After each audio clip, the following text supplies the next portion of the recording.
ओम। आज के दिन हम श्रीमद् वाल्मीकि रामायण इस पुस्तक का स्वाध्याय करते हैं और इस पुस्तक में हम 55वें सर्ग के 9 श्लोकों को पढ़ चुके हैं और 10वें श्लोक से आज हम पढ़ेंगे। यहाँ जो विवरण दिया जा रहा है, भरत जी जो हैं वो अपने नाना पशुपति जी के यहाँ से अयोध्या पहुंच गए हैं और मार्ग में हैं और वो क्या क्या देख रहे हैं वो सब यहाँ पर बातें बताई जा रही हैं। तो आइए 10वें श्लोक को देखते हैं।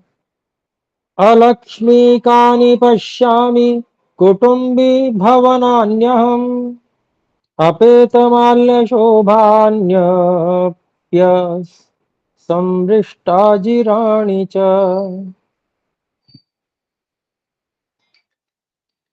तो यहाँ पर जो शब्द है इसके, अलक्ष्मीकानि पश्यामि कुटुम्बी भवनानि अहम अपेत माल्य शोभानि अपि असमृष्ट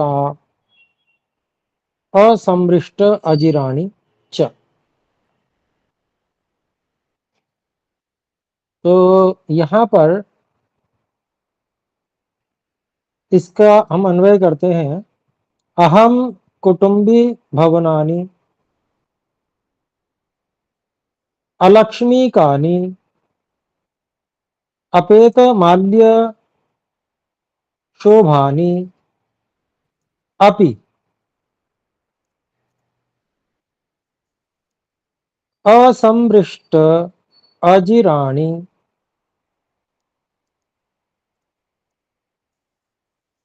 च पश्यामि। तो भरत जी कह रहे हैं अपने सारथी से कि मैं यहाँ पर जो परिवार लोगों के जो निवास स्थान भवन हैं उनको शोभा रहित अलक्ष्मी कहानी शोभा रहित देख रहा हूं। ऐसे ही और क्या क्या मैं देख रहा हूं। अपेत माल्य शोभानी, इनमें कहीं भी माला और शोभाएं नहीं लगी हुई हैं, माला शोभा से रहित हैं।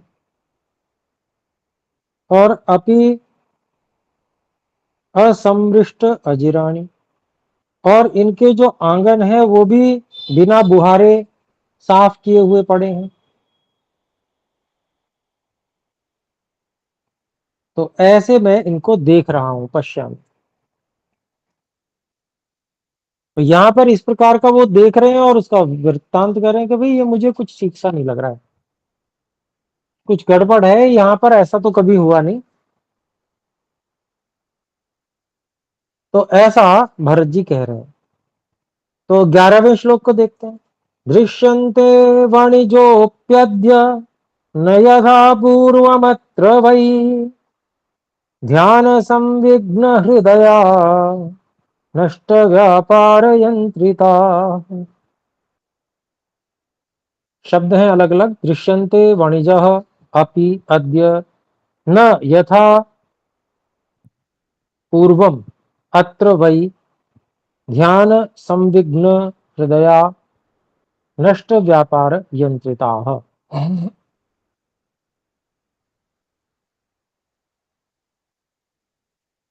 तो इसका हम अन्वय इस तरह से करते हैं। अद्य वाणिजः अपि यथा पूर्वम अत्र वै न दृश्यन्ते ध्यान संविघ्न हृदया नष्ट व्यापार यंत्रिता। तो कह रहे हैं भरत जी, आज जो व्यापारी लोग हैं वणिजः, जैसे पहले यहां पर वो होते थे वो वैसे नहीं दिख रहे हैं। सभी व्यापारी ध्यान संविघ्न हृदया अर्थात चिंता से युक्त हैं और इनका हृदय उद्वेलित दिखाई दे रहा है। और नष्ट व्यापार यंत्रिता, और ऐसा प्रतीत हो रहा है जैसे व्यापार की सभी गतिविधियां जो यंत्रवत चलती थीं वो सारी की सारी नष्ट हो गई हैं। ऐसा भरत जी और उसको रीड कर रहे हैं, बिल्कुल जैसे देख रहे हैं वैसा उनको समझ में आ रहा है ये कुछ गड़बड़ है। तो आइए 12वें श्लोक को चलते हैं।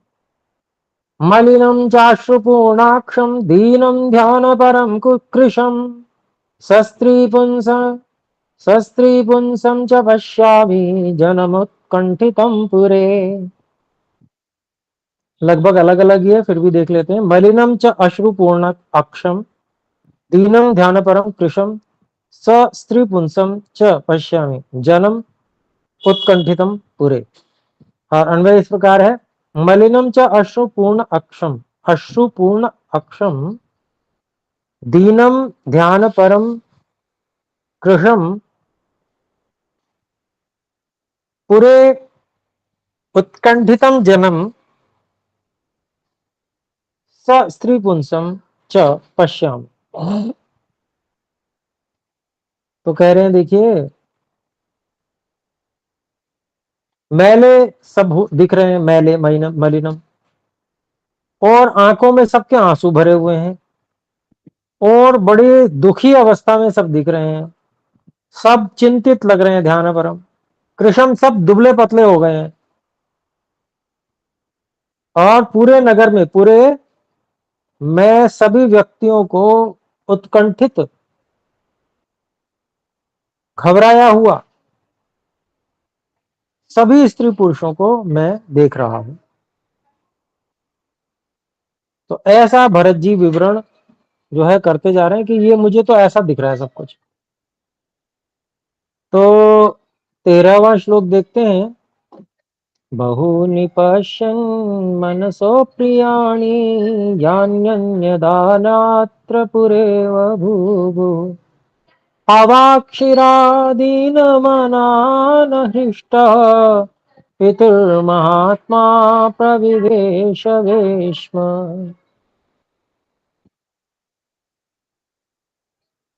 और यहाँ पर हम देखें अलग अलग शब्दों को। बहूनि पश्यन् मनसः अप्रियाणि, यानी अन्यथा न अत्र पुरे बभूवुः अवाक्षिरा दीनमना न हृष्टः पितुः महात्मा प्रविवेश वेश्म। तो क्या स्थिति है, वो सब स्थिति देखते हुए, और भरत जी देखिए क्या कह रहे हैं, इसको हम अन्वय में लगाते हैं। मनसः अप्रियाणि बहूनि पश्यन्, यानी अन्यदा अत्र पुरे न बभूवुः महात्मा भरत न हृष्टः अवाक्षिरः दीनमनः पितुः वेश्म प्रविवेश। तो आधे श्लोक में तो भरत जी बात कह रहे हैं और आधे श्लोक में महर्षि वाल्मीकि जी बता रहे हैं कि वो क्या कर रहे हैं। तो देखिए इसमें कहते हैं मनसो अप्रियाणी, मन को जो बहुत ही बुरे लगने वाले जो दृश्य हैं, बहूनि पश्यन् बहुत सारे देखते हुए।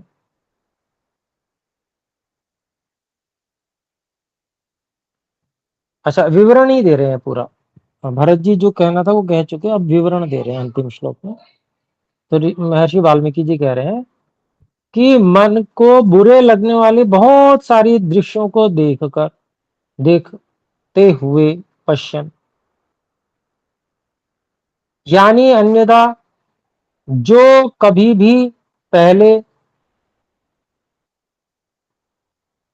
अत्र यहां पूरे इस नगर में न बभूव, जो उन्होंने नहीं होते हुए देखा था, मतलब ऐसा कभी हुआ नहीं था जैसा पहले नगर में, ऐसे मन को अप्रिय लगने वाली बहुत सारी देखते हुए, बहुत सारी चीजों को देखते हुए महात्मा भरत न हृष्ट प्रसन्न नहीं थे, और अवाक्षिरा किम कर्तव्य मूड सिर को लिए हुए, दीन मना बड़े दुख पूर्वक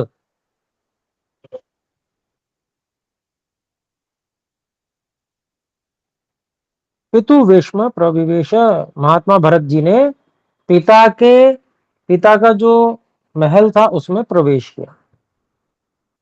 श्रीमान राजेश जी कुछ कहना चाहते हैं, जी बोलें।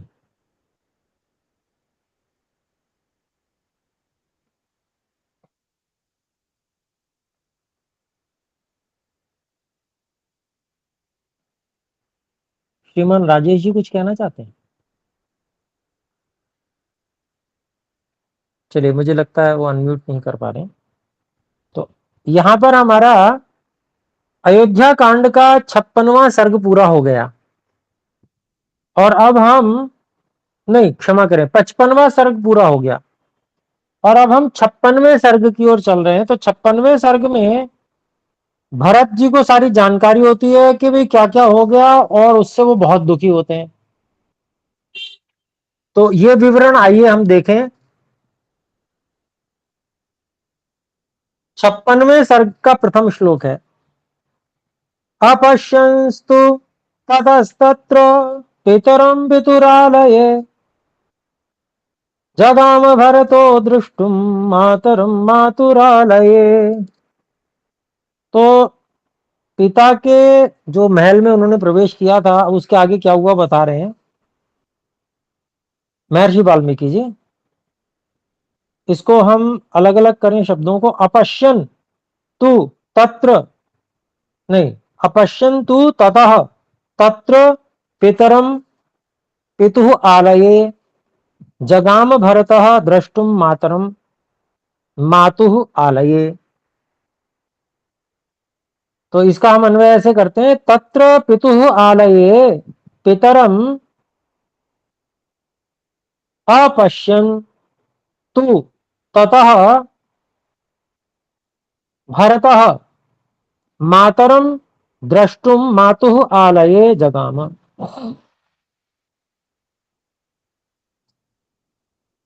तो कह रहे हैं कि भाई देखिए,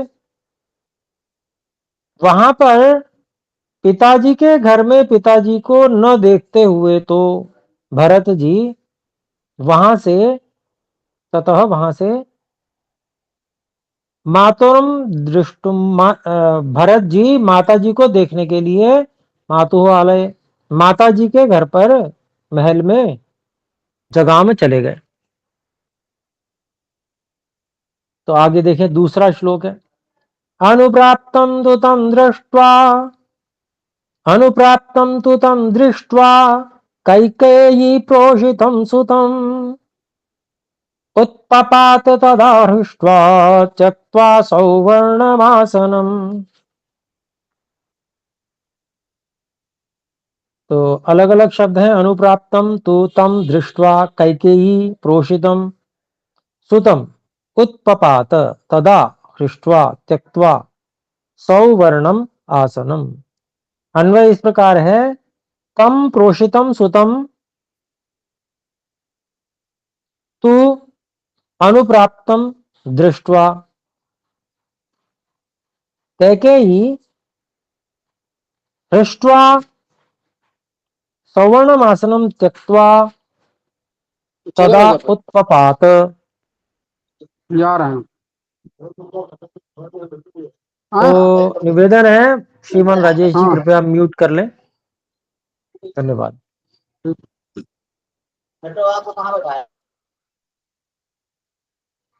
तो यहां पर हम देखें, कहते हैं, देखिए यहां पर हमने अन्वय कर लिया, तम प्रोषितम सुतम, उन प्रवास से लौटे हुए पुत्र को,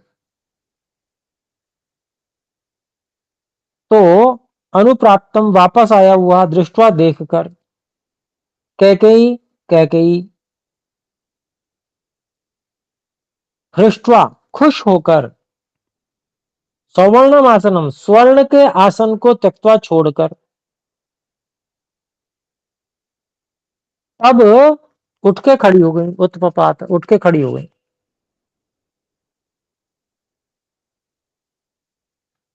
फिर इसके बाद में देखते हैं अगला तीसरा श्लोक है, स प्रविश्यैव धर्मात्मा स्वगृहं श्रीविवर्जितं भरतः प्रतिजग्राह जनन्या जनन्याश्चरणौ शुभौ। तो शब्द अलग अलग है। प्रविश्य एव धर्मात्मा स्वगृहं श्री विवर्जितं भरतः प्रतिजग्राह जनन्याः चरणौ शुभौ। अन्वय इस प्रकार से कर रहे हैं हम, सह धर्मात्मा श्री विवर्जितं स्वगृहं प्रविश्य एव भरतः जनन्याः शुभौ चरणौ प्रतिजग्राह।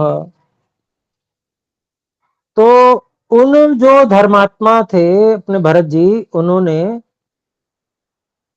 अपने जो सुंदरता से रहित अपने घर को, शोभा से रहित अपने घर को प्रवेश करके, स्वगृहं प्रविश्य प्रवेश करके ही भरत जी ने अपनी माताजी जनन्या अपनी माताजी के शुभ चरणों को छुआ, ग्रहण किया। फिर उसके बाद में देखें चौथा श्लोक है, तम मूर्धिम समुपाघ्राय परिष्वज्य यशस्विनम अंके भरतमारोप्य प्रष्टुम समुपचक्रमे। तो अलग अलग शब्द हैं, तम मूर्धनि सम उपाघ्राय परिष्वज्य यशस्विनम अंके भरतम आरोप्य प्रष्टुम सम उपचक्रमे। और अन्वय इस प्रकार करते हैं, तम यशस्विनम मूर्धनि सम उपाग्राय परिष्वज्य च भरतम अंके आरोप्य प्रष्टुम समुपचक्रमे। तो उन यशस्वी राजकुमार भरत जी के माथे को सूंघकर और उनको हृदय से लगाकर परिष्वज्य, और भरत जी को अपनी गोदी में बैठाकर और वो पूछने लग पड़ी। क्या पूछने लग पड़ी? तो 5वें श्लोक में है, आर्यकस्ते सुकुशली युधा जिन्मातुलस्तव प्रवासाच्च सुखं पुत्र सर्वं मे वक्तुमर्हसि। अलग अलग करते हैं। आर्यकः ते सुकुशली युधाजित मातुलः तव प्रवासाच्च सुखम पुत्र सर्वम में वक्तुम अर्हसि। और यहां पर हम इसको अन्वय लगाते हैं, आर्यकः ते मातुलः युधाजित सुकुशली तव च प्रवासात् सुखम पुत्र में सर्वम वक्तुम अर्हसि। तो कहते हैं भाई, जो आर्य अर्थात कैकेयी जी के पिताजी,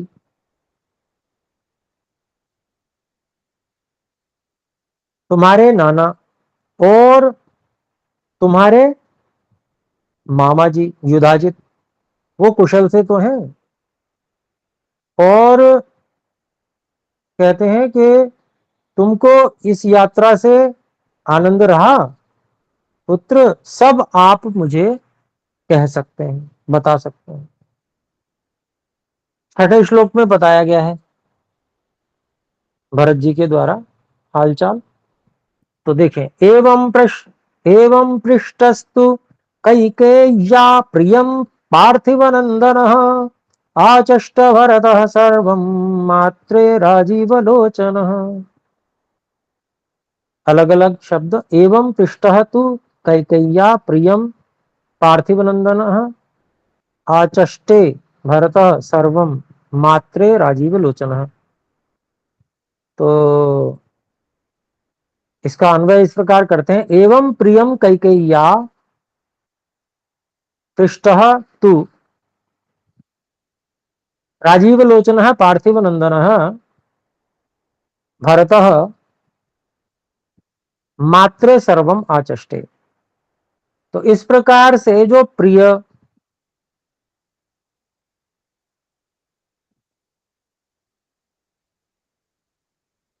था वो कैकेयी जी के द्वारा पूछा गया। अर्थात इस प्रकार से जो प्रिय भरत जी थे वो सब पूछे गए। तो पूछे गए पृष्ठा पूछे जाने पर राजीव लोचन कमल के समान नेत्रों वाले पार्थिव नंदन राजा के पुत्र महाराजा दशरथ के पुत्र भरत जी ने मात्रे माता को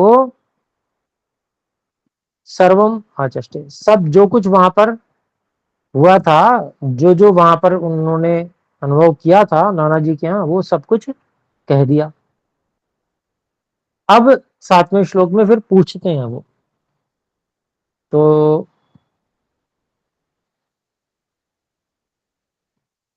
पूछने वाला फिर अब हम अगली कक्षा में करेंगे, समय हो चुका है। तो माता से फिर पूछेंगे। अब देखिए, तो 6ठे श्लोक तक हमने पढ़ा है, 7वें श्लोक को हम अगली कक्षा में देखेंगे। आइए मिलकर एक बार ओम का उच्चारण करें। ओ